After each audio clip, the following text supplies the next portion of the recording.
So it's that time of the year, and for us, the sixth year in a row where we sit down and do our predictions, and we always get it wrong, around the Oscars. Duarte, welcome. Thank you so much. For the first time, well, to all of you seeing us or watching us on YouTube video, for those in Spotify, you're benefiting from our beautiful faces made for radio.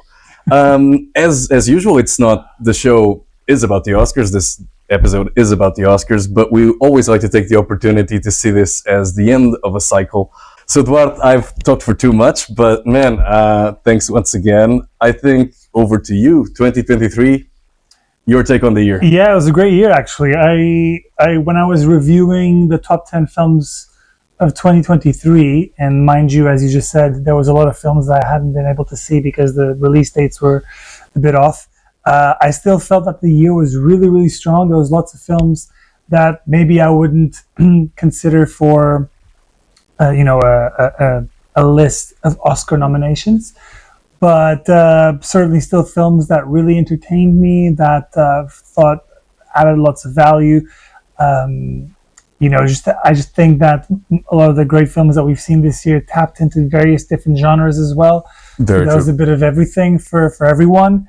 And then, yeah, obviously, as the new year began, lots more other films were added to the list, and that just continued that wonderful streak of just fantastic motion pictures being released. So yeah, I was very, very pleased with this year. That's good to know. I know, or I briefly recall your top 10 for the year, but as we progress and go through the categories that make up the Oscars, I want you to, remind me or refresh like the list, because I know, for example, Are You There, God? It's Me, Margaret. That was part of your list, right? And that would stay on my list for sure. There were a couple of movies that maybe I would have taken out now because I've seen stuff like Poor Things, Zone of Interest, like those, or All of Us Strangers, which is one of the films that I also want to put some focus on during our conversation today.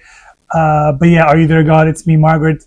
That actually still remains in I would say almost my top 3 of the year. Well, of the 2 years combined. Yeah.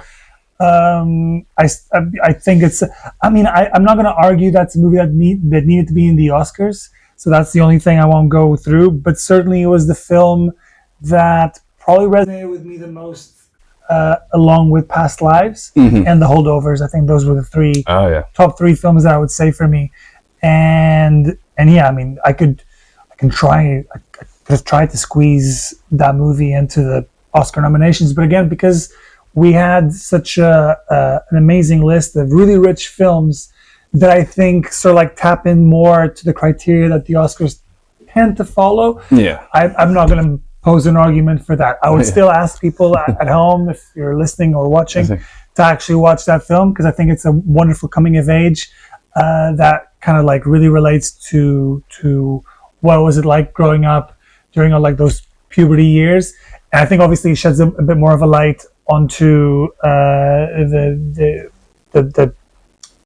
group of women that sort of like grew up in that era. But anyway, I think it's a must for everyone. Definitely a recommendation. I haven't seen it yet, so because of your high praise for the movie, it's on my list. So I'll revisit this again just to use it as an example when we discuss the best picture. Yes. No, as I asked you to, because I recall you sharing it, and I recall reading that list, but I don't recall all the titles that were there. Yeah. It's funny you talk about the diversity and variety of genres, because it's something that's going to be, I believe, a recurring topic in our discussion during this episode, and the way the Academy Awards and the Academy itself is trying to recognize more and more different genres, broader kinds of pictures. I think for me, 2023 marked something, and if you recall, our first episode was the 2018 Oscars in 2019. So long ago. We were young once. No, but those basically that was a year where, at least I wasn't aware, a massive shift in the industry took place, and also in the Oscars. So you had Pavel Pawlikowski and Yorgos Lanthimos, who was nominated this year for Poor Things.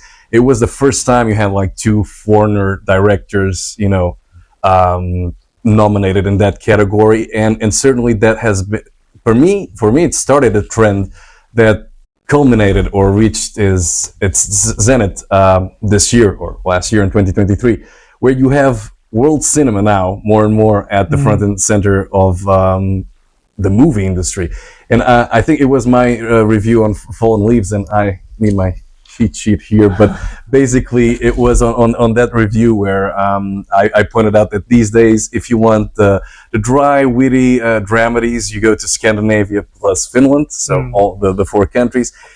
If you go for the moving, real life, those, I wouldn't call it borderline satire, but like romantic, but serious at the same time, you go to South Korea.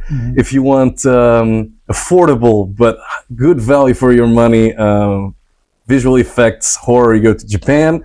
You got the impactful dramas coming from Europe, and the best talent or the hottest talent in Hollywood comes from Ireland, right? Cillian Murphy, Florence Pugh, Barry Keoghan. Oh, hold on. Florence Pugh? Isn't she? I thought she was Irish as well. No, I know. maybe not. I think she's English. She's from London. She's it, bro. Okay, Yeah, so fine. Barry So scratch Barry that. Barry Keoghan, So you got Barry Keoghan. No, so I meant Saoirse Ronan. Okay, sure. Yeah, Yeah, sure. because I was like Little Yeah. Women. I was Carrie like, Condon as well. yes, Yeah, exactly. Sorry, I was mixing them because of that movie. Yeah, You're yeah, absolutely yeah. right. Not Florence Pugh. And even Colin Farrell last year, he's no longer new to the scene, but certainly became relevant again. He had an amazing year last year. Yeah, exactly. So, I mean, to me, this is, and as the Academy grows more international and they start recognizing all these movies, you also start to see a shift where the competition and everything is now truly global, whereas absolutely. it wasn't before. So, to me, 2023 was beyond like above average in terms of the quality of the movies and the nominees. But it was also not the last we'll hear from this trend, but to me, like certainly a pivotal year for a trend that we started to see taking shape in the last 5 years. Yeah, I mean, I don't know why that is, but yeah, I mean, it kind of almost feels that there's a bigger investment from, other countries outside of the US and the UK just putting in and like a lot of effort into producing these beautiful films in terms of how these films sort of also are being marketed and being able to reach wider audiences as well. I don't think, 10 years ago, a lot of people would be that keen to go to the cinema to watch an international film, whereas now I think they come so well regarded. And I mean, and we've always had amazing international films. I don't think it's something that's like new. Of course, we've had great productions over the years. In Europe, I always go back to France and Italy because that's where a lot of my favorite films come to, with the Cine Verdad and the like the neorealism and all these things. But yeah, I think that there's if this is a bigger of a trend, I hope it really lasts, because it's astonishing the quality of great films that we've been seeing from international. We don't call it foreign anymore. Yeah, of course, international category. You're absolutely right, and to me, I speculate that this trend will continue because I can't believe I'm going to say this, but thanks to the likes of Netflix, you get like the international productions. So I'm not saying Parasite was an isolated event in 2019, but certainly Squid Game helped that, and many other elements. But what I'm trying to say here is that through different kinds of formats, still content, but different formats have helped to ingrain or make it popular all these international features. And now you're dealing with, wait a minute, these guys can actually win awards. We should invest in marketing. We should invest in communication. We should invest in awareness and making these movies like out there for people. And so I think this trend will definitely continue, and I think it's good for the movie industry and good for us. Great for business as well. The one little note I was going to say, just because you mentioned Parasite, I mean, I remember that particular year. I remember looking at the list of films that came out that year, and actually, I would easily say that the best movies of the year, outside of Parasite, Parasite for me was actually number one. Yeah. But I remember also like Portrait of a Lady on Fire, for Yes. instance, which for me was my second favorite film, just after Parasite. I remember there was also like I don't know when Cold War Cold came War out. was the year before. So Cold War was also in the year that we had a bunch of other films. Roma also came out Roma, that same yeah, year. 2018. Yeah. So we had a few of them that just really, for me, stood out in terms of where they stood on the list of the best movies of the year. And I feel like I've been putting on like a top 3 or top 5 a lot more international films than I used to.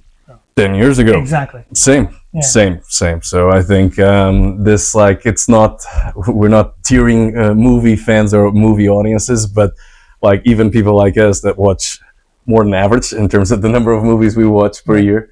You could argue I watch even more than that, but as we spoke about that before. But basically, like, there's no tiering because we're equally impacted by this trend. So, which again, it's a plus point for the people behind this. Yeah. And now we jump into the first category. It's funny how we said, let's try and make this shorter. And no. Spend like a whole bunch of time. I told you, man. Like, this is like a two-parter. Listen, I love it, but yeah. It's good it's good for advertising money. Yeah. The one I don't get, you know. But yeah, no. So speeding it up, we'll go for the first category. And I mean, I tried to jumble things up a bit. So let's start with Best Supporting Actor, which again, we talked about stacked categories, 2019 Best Picture. I think Best Supporting Actor is one of those categories where it's like, it's competitive. No, it has a lot of quality. All the nominees have a lot of quality. But we know who's going to win. Do we? I think we do. I think we're going to go. The two of us are going to go for Robert Downey Jr. Yeah, sure. I think, like, I don't know. I look at these 5 nominees, and most of them were like, when I was watching the movies, it clicked. Like, yes, this is a great performance, with the exception of Mark Ruffalo. But really, that's because Poor Things was not my kind of movie. Good. Oh my god, he's so good. He made me laugh so much. He was completely over the top in a nice way, though, and I just thought he just added that little bit of flavor. As we say in Portuguese, dar aquele sal. Yes, yeah. I just thought he was fantastic. Actually, you know what? Out of all the lists, here's the one thing I would say, and I know I'm moving on to something else, but you know, when we were talking about, Margot Robbie didn't get nominated, and there was a lot of people, including myself to a degree. I don't know why I did this because I shouldn't have, but there was that sort of like natural transition to comparing the two performances, because a lot of people would say it was Ryan that carried the film. You know, it was Barbie's movie, but it was Ken that carried it. That's a whole different subject. But even when I look at that, I say, well, to a degree, yes, but I would say that Ryan Gosling kind of only stands out to a degree because he was competing against a list that is not as illustrious as Margot Robbie's list, if that makes sense. So I do agree that all of them are fantastic. I really like them, but I don't think it's the strongest category. Like, I can't really think of other actors that I could try and fit in. Whereas for Margot Robbie's, not only do I think that everyone on that list is incredible, but I can think of other names that I would put there instead of Margot. A subject for later. But this is what I mean. I can't really think of any other supporting actor to put on this list at the moment. And I don't know if you have any names that come to mind. It's actually an excellent question, because I do have a couple of names that I think could have been... at least one name that I would add to the list to replace Mark Ruffalo, and that's Dominic Sessa in The Holdovers. I think, like, great performance, great actor, and to me, that is there simply was a lot of quality there, and he's part of that iconic trio, and 2/3 of that trio were nominated. He wasn't, but that's completely fine. I disagree a bit with you in the sense that I think every single name here is just like was brilliant. If we look at Robert De Niro, probably his best performance since Silver Linings Playbook, I think. I would go a bit earlier than that. I would go Analyze This, 1999. Did you like Silver Linings Playbook? I thought he was great. Did he not get an Oscar nom for that? He did, but I mean, I don't think In The he Irishman. was. Did you not like him in The Irishman? Again, he was good, but he wasn't Al Pacino, Joe Pesci, Harvey Keitel, like that kind of level, right? Okay. So I think he was good, but it's not something amazing, right? I think here it's like the kind of Robert De Niro we haven't seen in decades. Okay, understood. My view, right? I think I can see that. I think the and we'll get to the David O. Russell movies because I actually have something to say around that and all those nominations. But I don't know. Like I think like Silver Linings, he was just okay. But if it had been anybody else there, it would have been equally.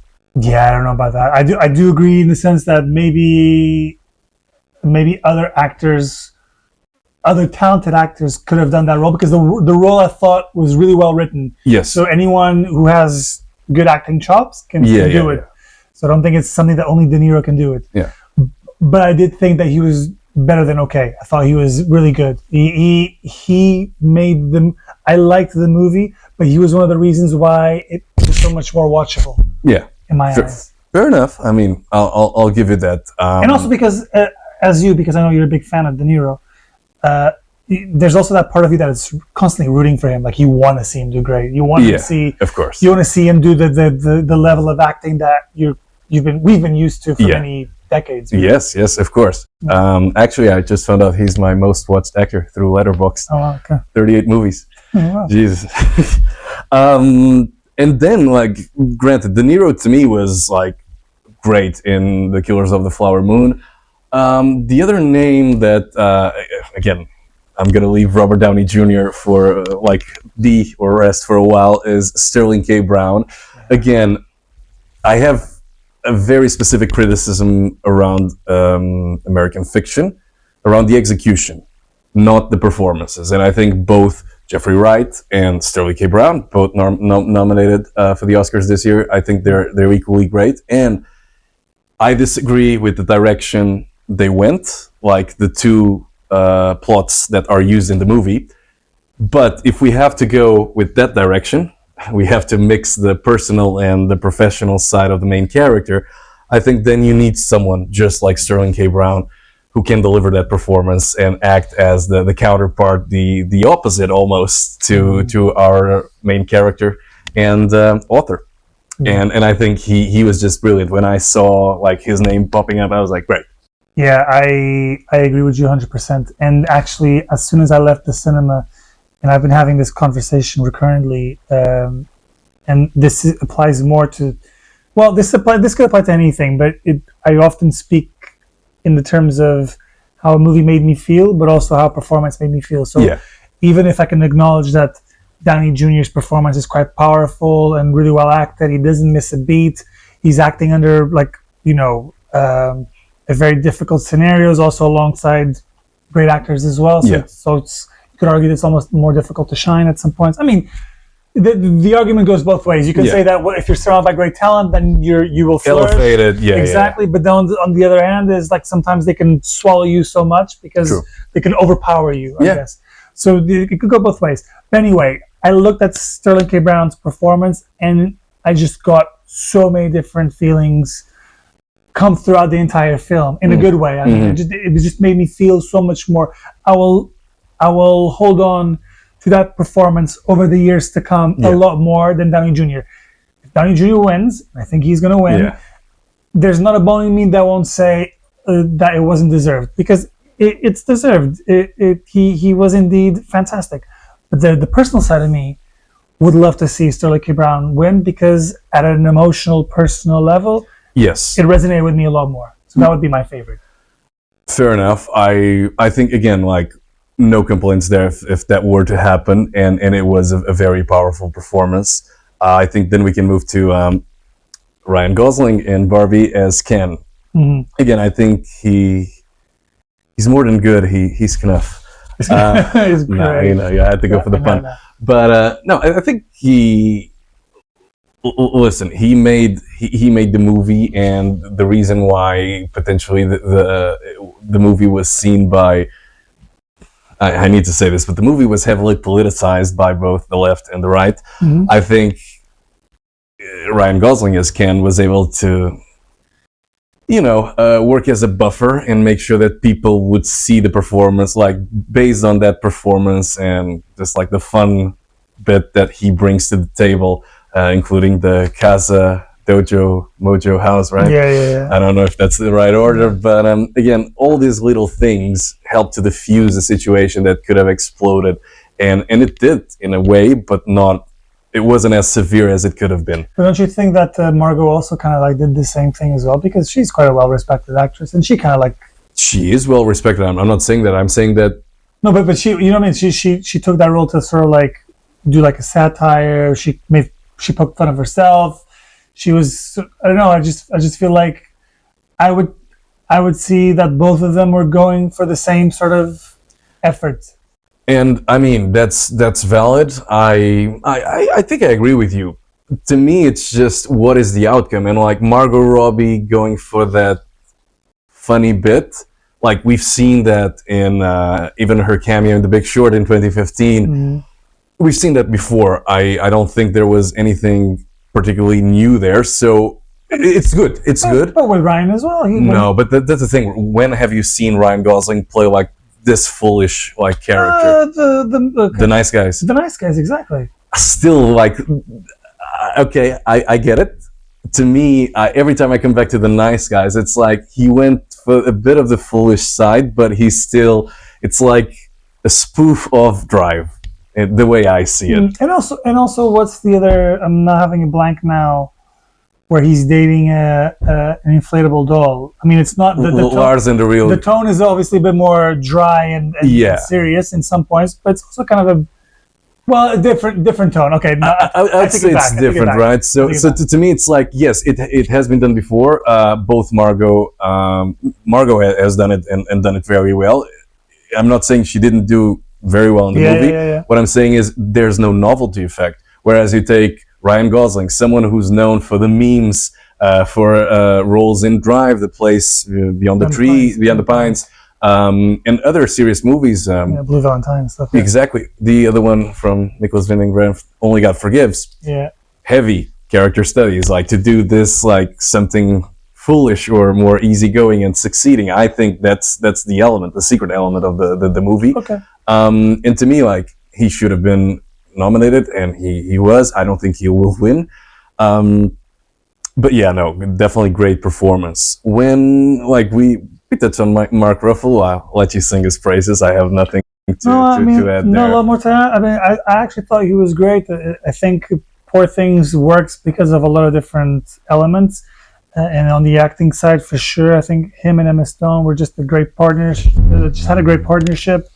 They really worked well together. I thought for me it was really cool to see Mark again. Like as you were talking about Ryan Gosling, Mark Ruffalo also has that label of like really good serious actor. Even though he's done a fair bit of comedy in some commercial films as well, the Marvels and so on. But I think this was a level of silly. I just couldn't see it. If you told me that Mark Ruffalo was doing this role, it would take me a little bit of time to believe it, but then once I saw it, I actually thought it worked so well. And again, he just made the whole viewing experience a lot better. So I thought he was great.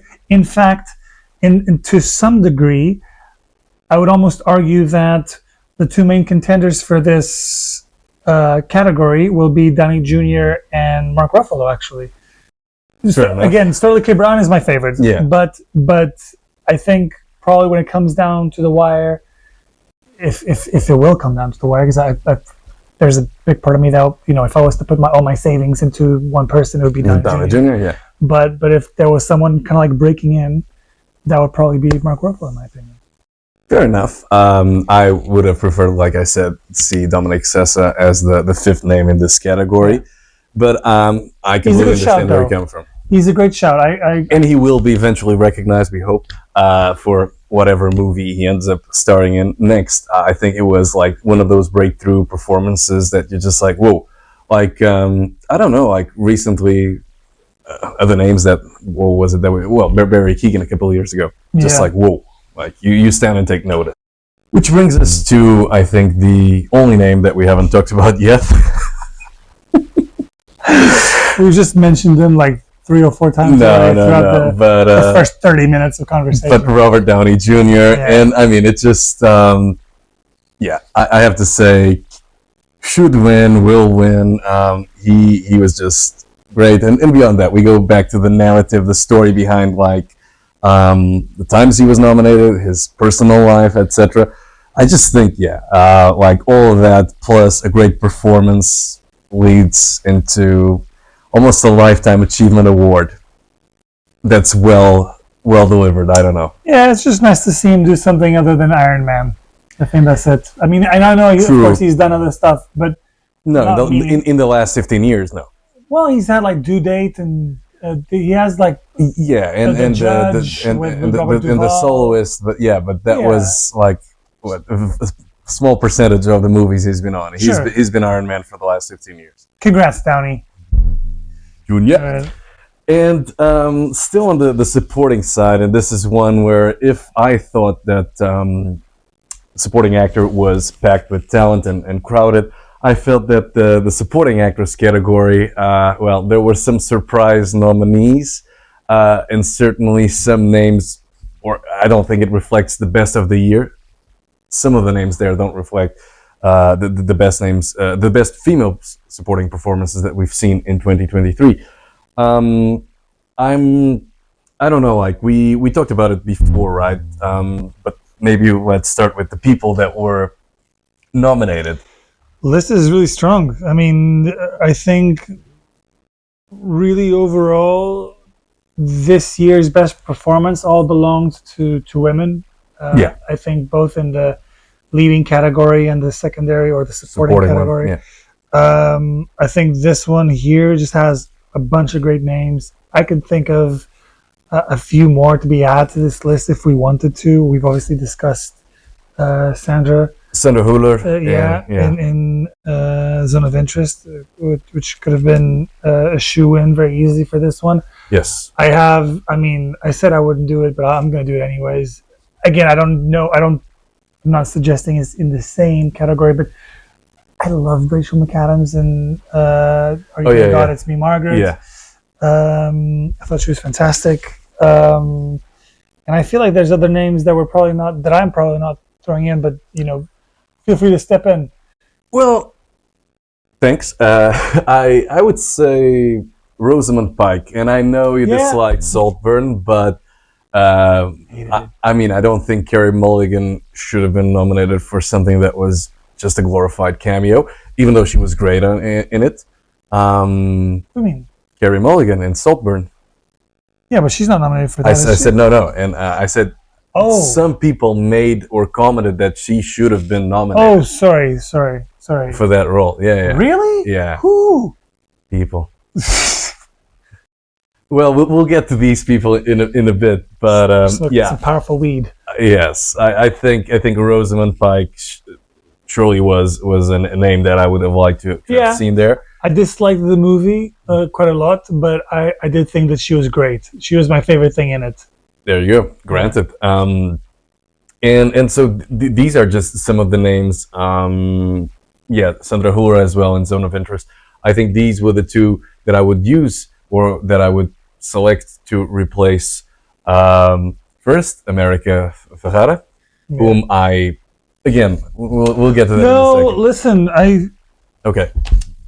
I agree. I'm not gonna defend America Ferrera because I just think that sort of like glorified monologue was okay. I just don't think it's not an award-winning performance. Sort of, it's not worthy of a nomination, even let alone the actual award. So I'm with you on that one.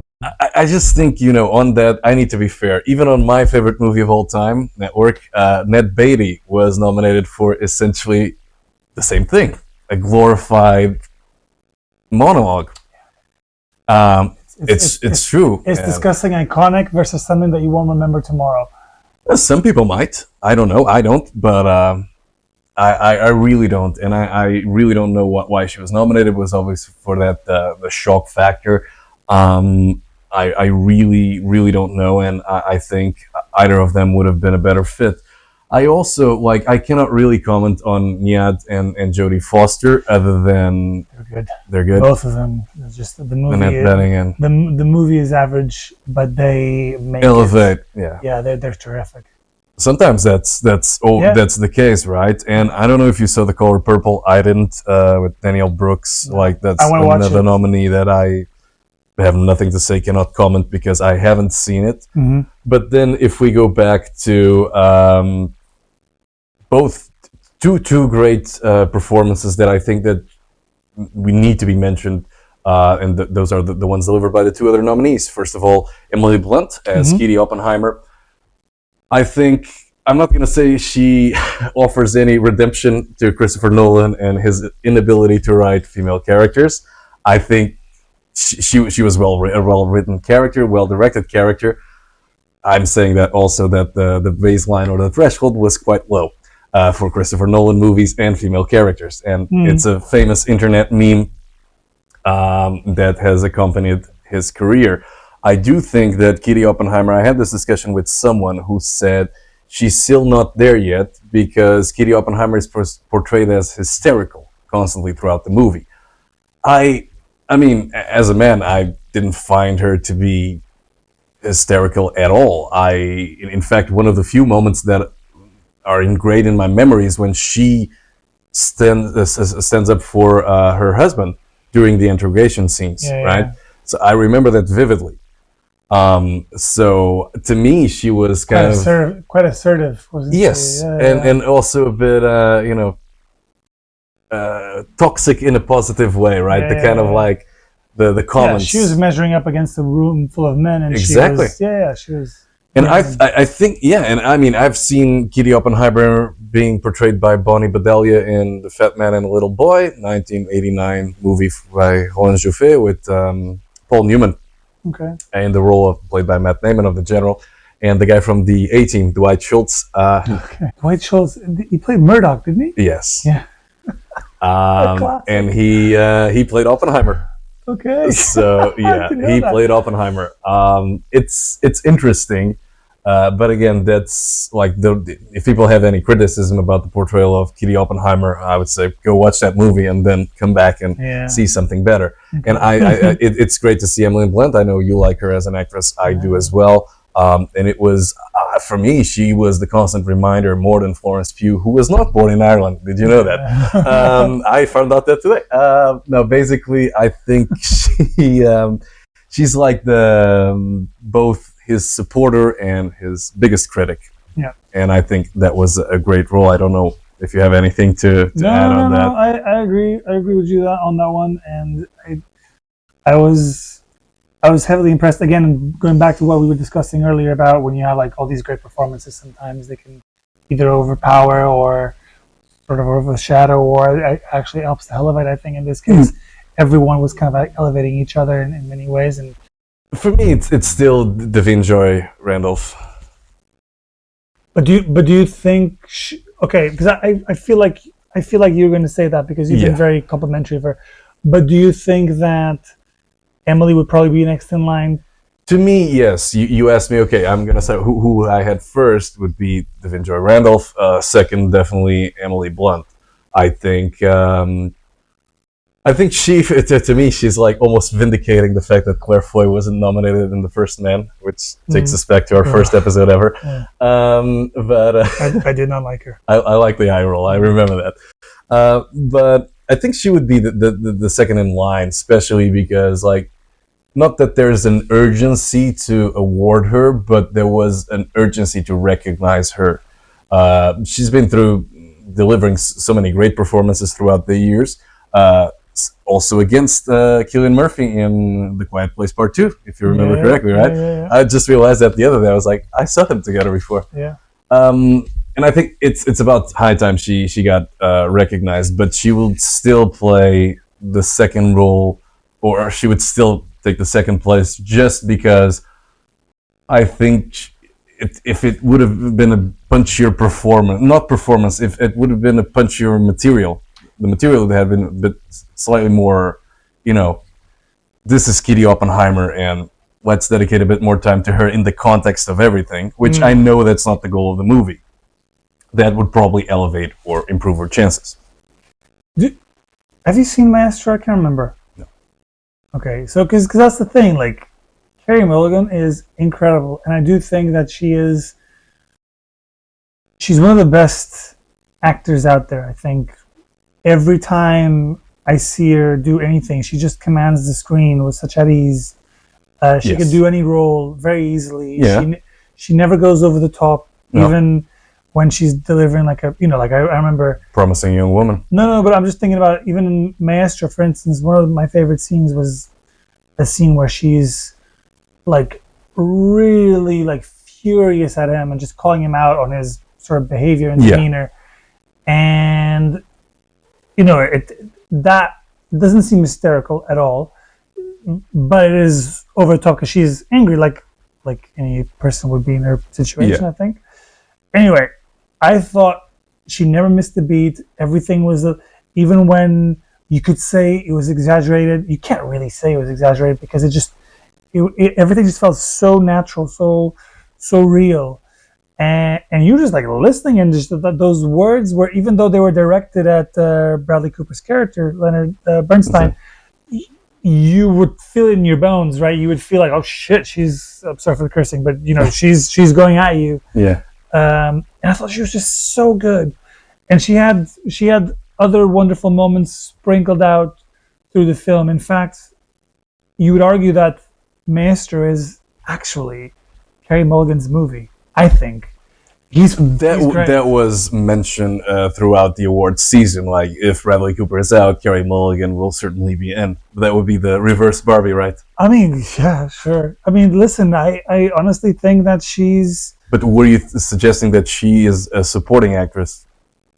Her role, Well, I Carey think- Mulligan. I know. Well, I Because we're think talking about like the supporting actress category. the fact that she's in the supporting character category. She isn't. Carey Mulligan, best lead actress. Why am I talking So about? I was like, wasn't sure if you're gonna comment, because there's been some controversy throughout the years, like where should you or how should you Yeah. campaign? Now it's relevant that you mentioned that, because this is not a mistake. She is nominated, but this ties into something that we've been seeing throughout the years. Last year, Michelle Williams, great chances of winning Best Supporting Actress, decided to run as lead in The Fabelmans. And again, what is supporting and No, what is but- lead? Lily Gladstone, Manny said, run. Well, actually, she has better chances in running in the lead category. But was she really a lead there? Like, No, she was. I mean, listen. For me, I will put this on just me being really tired and looking at the screen and just. yeah. But no, this was a mess up on my part. No, but this is really relevant, I think, because you immediately thought, okay, Carey Mulligan. You, even like without No, after watching the movie, you were like, maybe supporting that would make sense. but for me, no, because for me in the back of my mind, the whole thing I was trying to in my mind, I was just saying that for me, the movie really feels like hers rather than Bradley Cooper. Fair enough. But because obviously it's his name, so to speak, in the title. It's about the maestro, about Leonard Bernstein. I just thought of him as like the only leading character, and that was it. But I mean, no problem. But for me, Carey Mulligan is a leading actress. He's the lead and actress. and she should get. I just really got this messed up. No. But We would need to cover her anyways, but it's Yeah, good but- that we got this little. No. It's been happening throughout the years, man. Look, Anthony Hopkins in Silence of the Lambs. A lot of people say, why lead when he has like 6 minutes screen time or something like that? No. Sure. I mean, it's an interesting debate. I don't think it was like a mistake that we rescued and salvaged into something beautiful dialogue. Sure. I haven't smoked anything, by the way. But the point was, I think if we go back to the actual nominee, Devin Joy Randolph, I think you'd agree. Like, she's the heart and soul of the movie, The Holdovers. She's a great, almost like a Carey Mulligan, and I haven't watched Maestro, to Paul Giamatti's Bradley Cooper.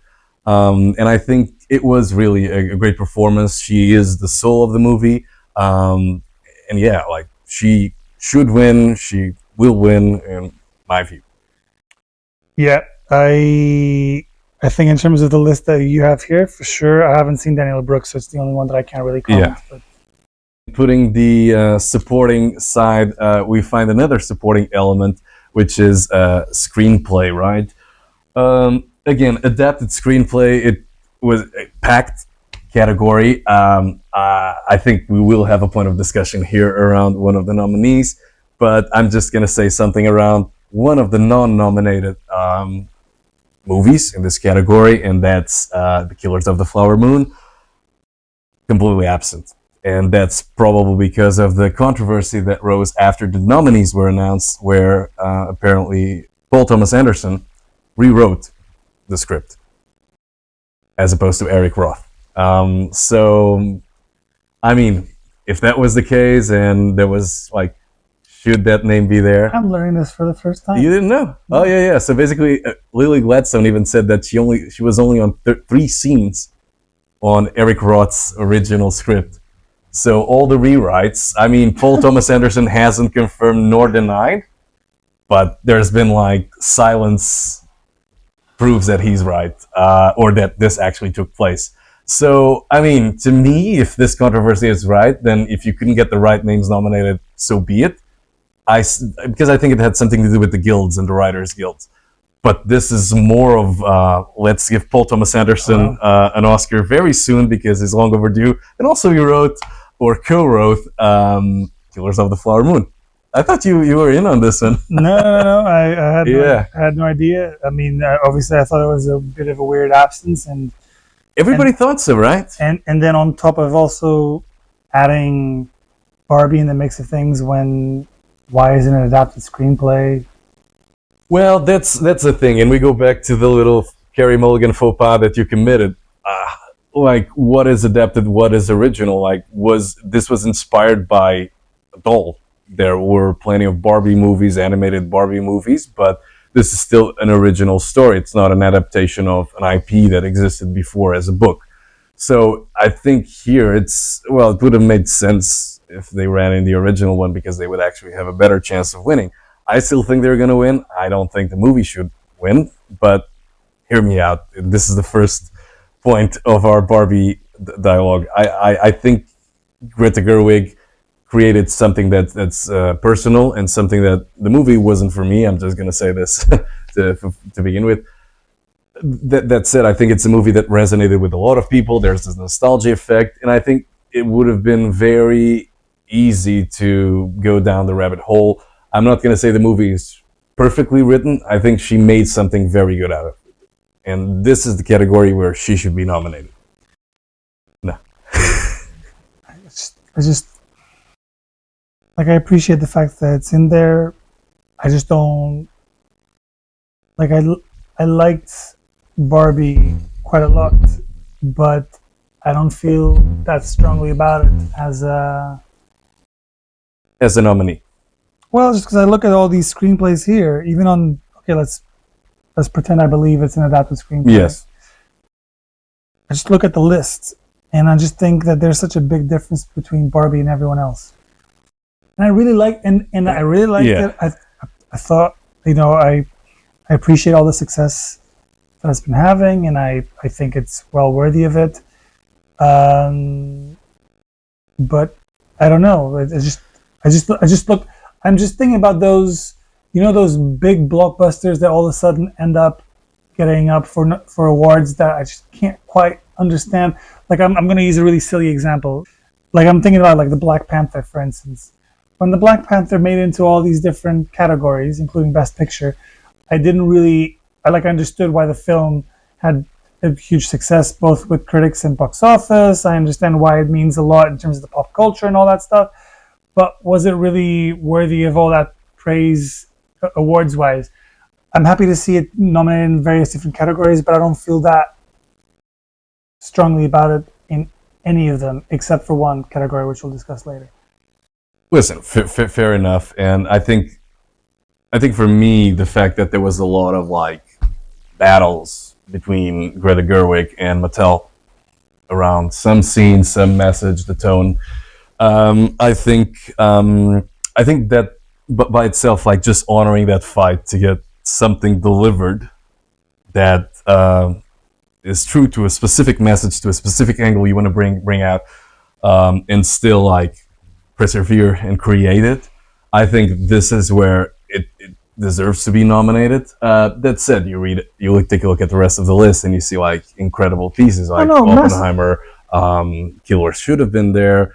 I don't know. I mean, listen, kudos to the movie and to everyone behind it. I'm not saying, or rather, let me then clarify. I'm not saying that it shouldn't deserve maybe a place amongst those candidates. I'm just saying that once you put it in that list, the gap between that movie and every other film is just very big for me. True. To me, that's just a sign of where the Oscars are headed, and we'll get there when we get to the Best Picture bit. But it's still a strong category, and I think both categories, both the adapted and the original categories, are strong this year. And if we look also at the original side, I mean, to me, The Holdovers should win. I know you probably will defend Maestro, but to me, it would be...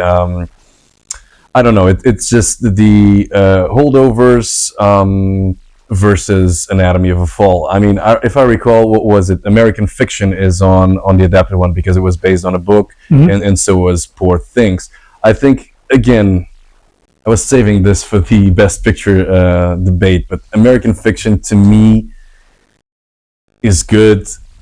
It's not what I expected, because it's a movie that had the obligation to, in my view, to carry out or go beyond what Jordan Peele managed to deliver in 2017's Get Out, right? So I think it's something, okay, great, we got here. But that was your own. That was your. Why did you build up those expectations, though? I built up the expectations because I thought the movie would be a satire of this is what it means to be African American. This is like in the context of people's expectations. But it was. Part of it. I think either you gave the movie one more hour and you went through you could mix both the personal side of his life, and I know we're talking about one person, now the personal side impacts the professional side. Either you gave the movie one more hour and you were able to flesh out the interesting satirical bit, or you remove or make it more balanced. See, I don't see it that way, because I did think that it was quite well balanced in that way. I was very satisfied with everything that the movie gave to me as a member of the audience. I loved the whole satire bit. I thought it was on point, very smart, very funny, and then I thought that everything else around his life was kind of like really well, so like working in tandem with his professional life. So I don't quite see it that way, and that's why I think our reviews of the movie diverged in that sense. I think you were like, yeah, it's okay, but you were looking at the film more as had potential to be so much more. And I thought actually it succeeded my expectations and maybe even over delivered. I agree. I respect your point of view. Let's say I think it's all about the expectations in your baseline and where you're coming from. For example, I for one, I've seen two brilliant satires. One from the late 1960s and early 1970s. One of them, Putney Swope, directed by Robert Downey Sr. Okay. And the other one, Watermelon Man. And both of them are just like, wow, like outrageous, in your face. So to me, that was my level of expectation, right? So when you compare something new, maybe people, again, it's all about the expectations, but maybe if people were looking to see something completely different or expecting something completely different, I was thinking this has the potential to be Putney Swope for this generation. Yeah, I just think it comes down to taste, really. I think if you want the satire to go full on just on that one mission, yeah. Whereas I feel like if done well, you could bring different things into the table, like American Fiction did, and so I think it did really well in delivering a really good screenplay that brought all these elements together. Not sure if it's a favorite to win it. I actually don't quite know which one I would put down to be a favorite in this category.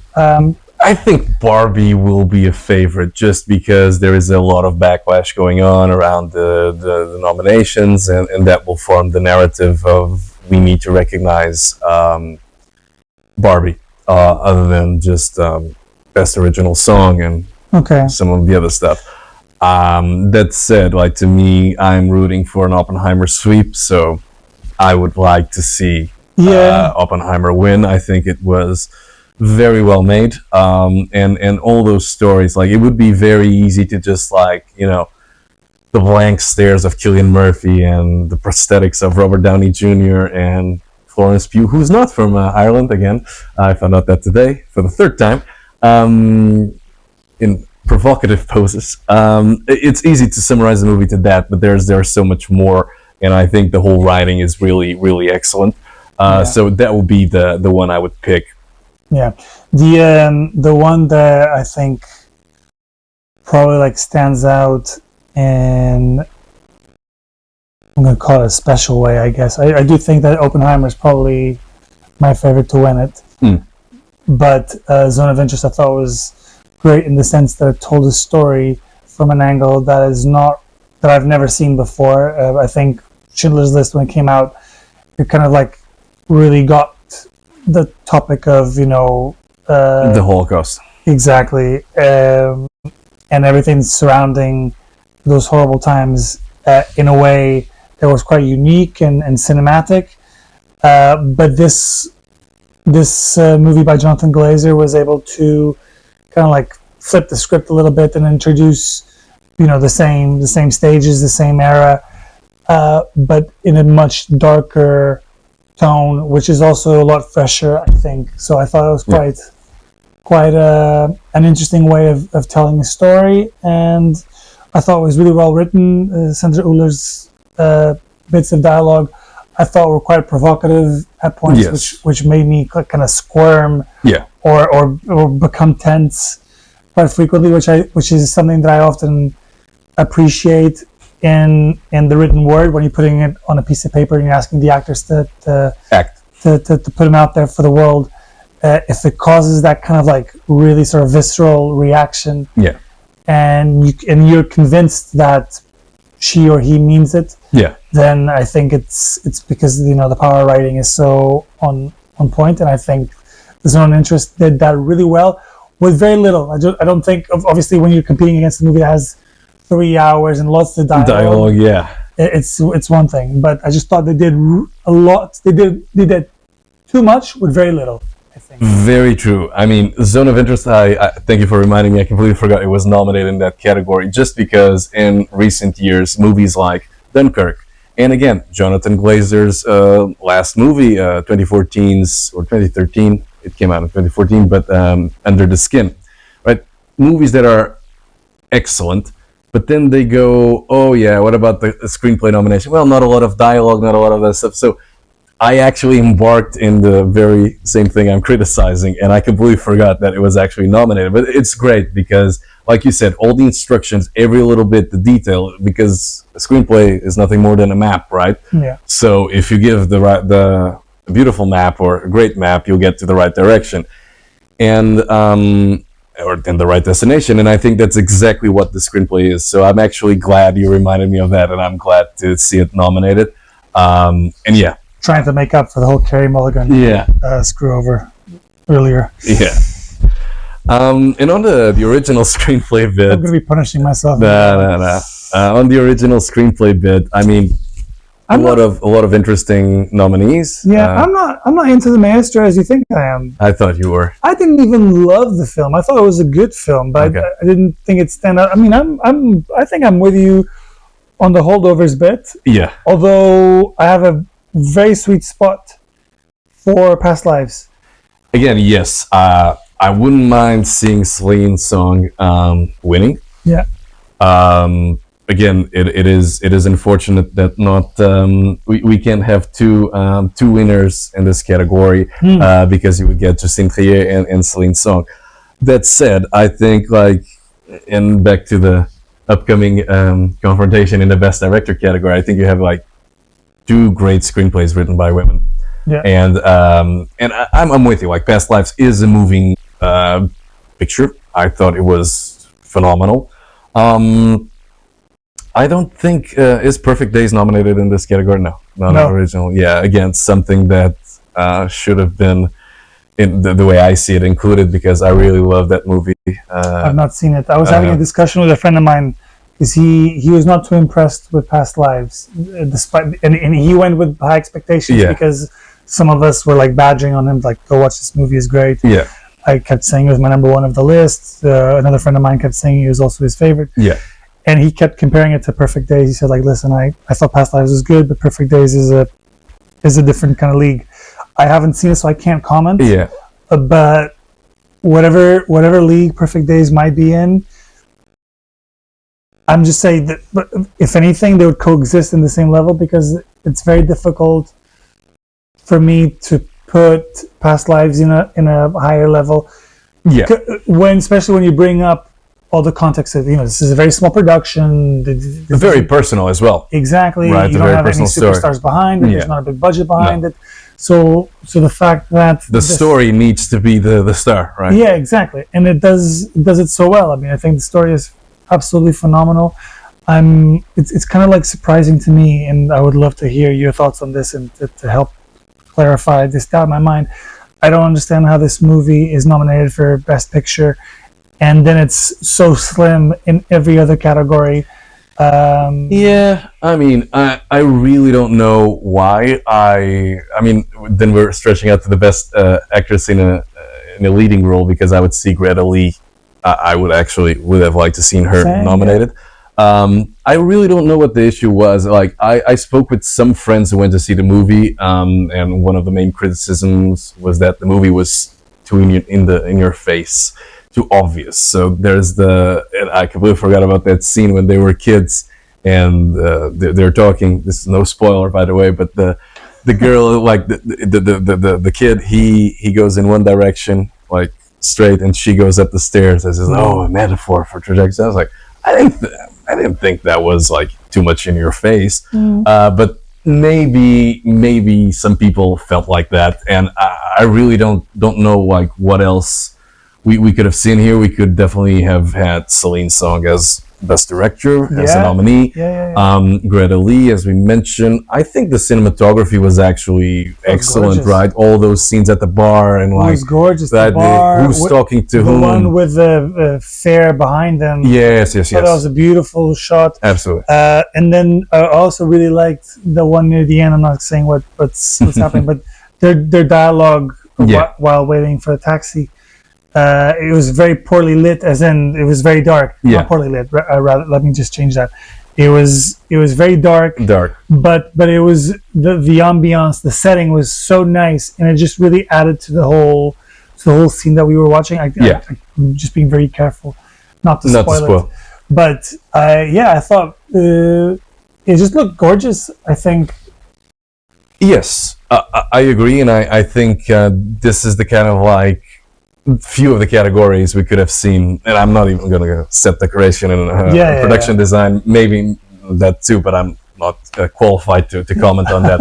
But I agree that there's something that could have been where the movie could have been recognized. Then I think we're still the Holdovers. We already talked a lot about It's it. iconic. It's going to be a future Christmas It's classic, iconic. right? You agree with me there? Yeah, it's like. And what we're missing one nominee. Well, Anatomy of a Fall. Again, the original side of it, I'm not too sure because the kind of story has been played out. But that's the same argument I had against Knives Out. Yeah. But with the difference that I actually enjoyed this one as opposed to Knives Out. But we had this discussion, man. But what's the nominee that we're missing? No, Maestro. So we have, and then May, December. May, December. There you go. You watched that movie. I didn't, right? Yeah, it was good. It was good, but nothing. I wasn't overly impressed. I did think that both of them actually. This is now bringing, because I completely forgot about this movie. The movie is quite forgettable in some ways, but does have 3 standout performances, which is kind of weird because you're talking about a movie not being that great, and then but you're really happy with the performances. I mean, Julianne Moore and Natalie Portman, they already have amazing careers under their belt. They have all these great performances, and I think anyone if anyone was to discuss their acting talents, they would all glow with like lots of Yeah. positive comments. So they're both formidable, and they do what they do best in this film. So I think it's no surprise there. You can give them the weakest script ever, And they'll turn in. exactly. They'll do something nice with Yeah. it. And then there's the supporting actor, Yeah. whose name now for the life of me escapes me. Yeah. But he was because he is not really well known. I think Yeah. he- They put him together with Dominic Sessa in terms of like, oh, because they're young and not because they're not well known, but they played the age card, saying, oh, because they're young actors. But he was great. I thought it was. Really, Oh, he was shortlisted. Like you saw it in a lot of lists. I thought it was throughout the race. fantastic. In fact, I mean, I think this is actually even proving a bigger point, which is the fact that for me he was the best out of the three of them, and he's going up against these two Yeah, wonderful giants. actresses who are obviously very, very talented. Yeah. I'm not to say that he has the same level of talent. Maybe it was down to writing. Maybe it was down to some sort of other element. Yeah. But the fact that he delivered a good role that kind of like brought some of the tension in, and obviously a lot of his performance again elevated by the wonderful Julianne Moore And Natalie Portman. So he was also a name that I completely forgot to mention in the category for best supporting actor. Yeah. But again, the reason why this movie escaped me, aside from also having my homework not done properly, it seems, and again, please forgive me because I'm having an off day, but also because the movie in itself is not that remarkable. It's just a film that you watch on a Sunday afternoon. You'll be like, yeah, it's okay. But it's relevant, right? You have to agree that I haven't watched the movie, but the amount of times that story became like something and appeared in the similar stories in the news. Sure, but I just didn't. And again, it's based on a true story, right? Exactly. So, which is quite incredible. But I don't know. It's in terms of the sheer value of the movie itself when watching it. In terms of what it provoked in me, like if it was thought provoking, if it brought all these emotions, like just about anything really. I just felt it was quite flat. Again, I feel like I'm on this thing where I'm contradicting myself. Don't take it literally as flat. Of course, it wasn't that flat, but I don't think it's a movie that lives in the same universe as Some of the other nominees. well, no, all of them. Really. All of them. I just don't think it's a movie that deserves to be Recognized or elevated to more than what it is. in the same way. They have quality elements Yes. of it, and the acting in particular, I think.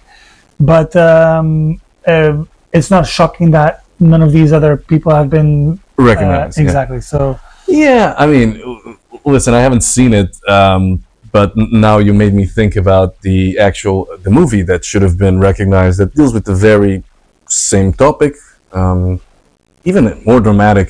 That's My Boy, starring Adam Sandler. Also a movie about a boy who was, come on, huh? Should have been. You know, I have a soft spot for the Adam Sandler movies. I'm not saying that one should be nominated, but it was the same thing. And he was still in love with Susan Sarandon, and he went to jail. Well, sorry, I'm already spoiling what is a beautiful movie, and I urge everyone to see it.